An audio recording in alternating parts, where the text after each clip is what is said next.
I never believed in Jinn, but one night in Wadi al-Jinn, everything changed forever. My cousin Faisal and I camped near the valley. Locals warned us about the area, strange whispers at night, shadowy figures darting between the rocks.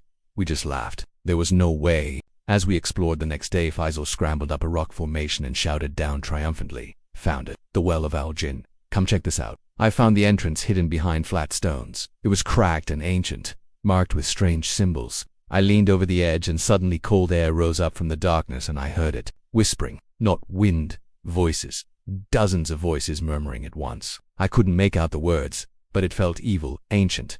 Then one voice broke through them all, and it whispered my name. I staggered back, called out for Faisal, but my voice vanished in my throat. Something felt very wrong. I wanted to run, but my legs were frozen. That's when I saw them. Tiny figures rising from the darkness, their forms flickering like shadows. I don't want to be too graphic, but some looked like twisted versions of humans, while others seemed to be made of smoke or flame. When they noticed I was watching them, they all fell silent. Then one of them, a tall, slender figure, glided forward. It had a face like a skull, but its eyes burned like hot coals. As it stared at me, the whispering started up again, louder now, and I realized they were chanting my name. I screamed, scrambling back from the well, my heart pounding in my chest. When I finally broke free of their gaze, I ran to where Faisal was sitting on a nearby rock. I don't remember what I said. All I know is that I sounded terrified, and that's when we heard it again, the whispers. But now they were closer, clearer all around us. One female voice hissed right in my ear, "Come down, we remember you." I froze,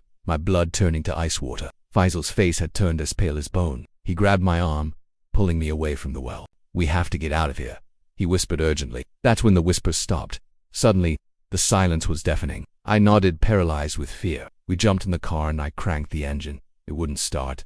The lights flickered. Engine died. We were trapped. Then we saw her. A soaked woman in white stood silently just beyond the firelight. She was still silent, watching us. I don't know how long we sat there, huddled together in the darkness, but every few minutes she would lift her arm and point toward the well. At last, when the first light of dawn touched the desert, the car started on its own. We fled, not stopping until we reached civilization.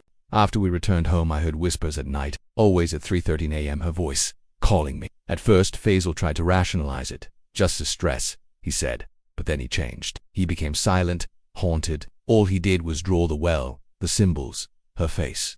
Then one day he vanished. His apartment was locked from the inside. When I finally broke in, I found a note on the bathroom mirror. "She lives beneath the well.